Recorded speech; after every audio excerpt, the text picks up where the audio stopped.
3 tests your avoidant ex uses before they come back. When an avoidant ex starts missing you, they don't just show up at your door and say, "I want you back." That's not how they work. Avoidants are cautious, fearful, and prideful when it comes to love. Even when they feel that pull toward you again, they don't trust it immediately. They test you, not in obvious ways, but in quiet, strategic, emotional ways that help them decide if getting close to you again will feel safe or suffocating. These tests aren't random. They're their way of trying to confirm one question. If I come back, will I lose myself again?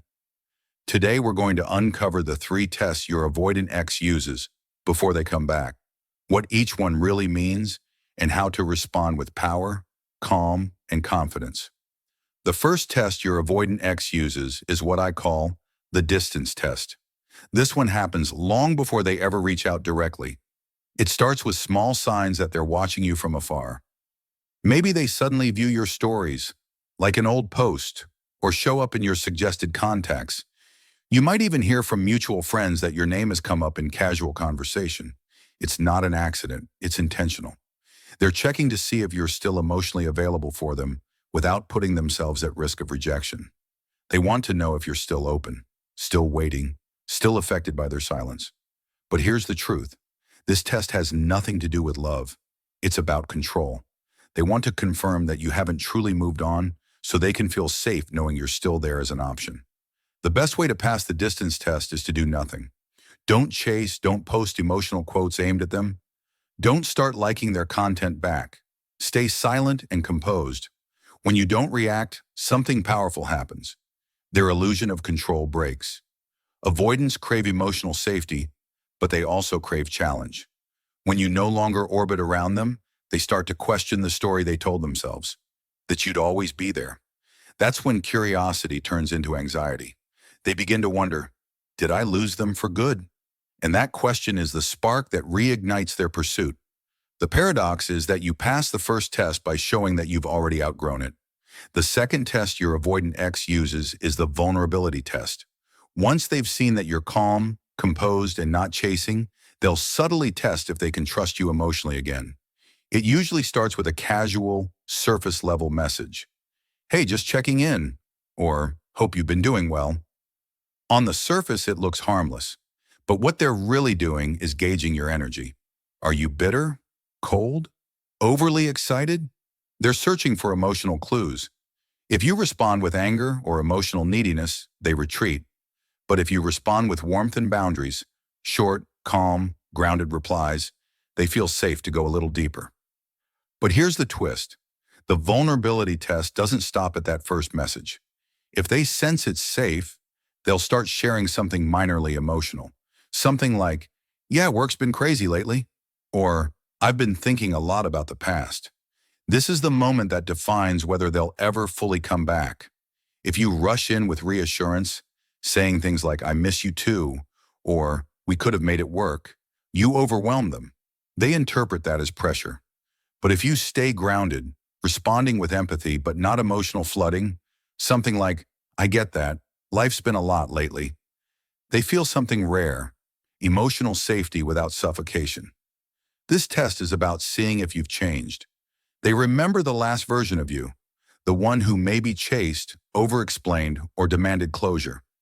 Now they're subconsciously checking, can I be open with this person without being trapped? The more you show composure and emotional self-control, the more their defenses melt.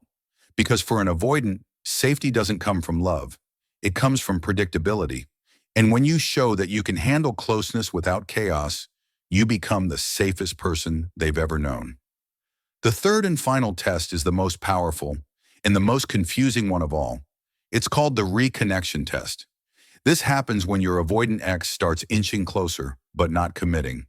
You'll notice them texting more, maybe calling, or even suggesting to meet just as friends. They might flirt, reminisce, or bring up shared memories, but they still avoid saying what they really want. This stage is their way of seeing if being around you still triggers their old fears. They're checking if the same emotional patterns will repeat, or if the dynamic has evolved. Here's the key. During the reconnection test, the avoidant is watching how you react to inconsistency. If you start demanding clarity, What are we? Why are you back? What do you want from me? They retreat. But if you respond with calm enjoyment, staying present and grounded, you completely disarm their fear. Because now you're no longer the anxious counterpart chasing certainty. You're the stable anchor they've been unconsciously searching for. When you can hold emotional tension without seeking immediate answers, you show them that intimacy doesn't mean loss of control. That's when they start to lean in deeper. But there's another layer to the reconnection test, one that's deeply psychological. Avoidants often return to familiar relationships because they crave safety and nostalgia. Yet the moment they sense the possibility of losing their freedom again, they'll subconsciously sabotage the progress. They might go cold after a deep conversation, cancel plans last minute, or suddenly act distant again. Don't take it personally. This is their nervous system reacting to intimacy. They're not testing you to be cruel. They're testing to confirm whether you're truly as safe as you appear. Your job here is not to chase, not to question, but to remain steady. Continue being kind, but maintain your independence. When they see that their emotional withdrawal doesn't destabilize you, they start to associate closeness with peace instead of panic. Here's the truth most people miss. Avoidants don't test you because they want to hurt you. They test because deep down, they're terrified. Terrified of needing someone again, terrified of being seen and rejected, terrified of losing control of their emotions. When they come back into your orbit, every move they make is an attempt to measure whether you can handle their fear. If you meet that fear with neediness, they confirm their old belief that love equals suffocation. But if you meet it with calm strength, you teach their nervous system something new, that love can feel safe, even freeing. That's when the game changes. Passing these 3 tests isn't about manipulation, it's about emotional mastery. The distance test is passed through silence and self-respect. The vulnerability test is passed through emotional composure. And the reconnection test is passed through stability and uncertainty. Together, they form the ultimate foundation for rebuilding trust with an avoidant. Not through words, but through your energy.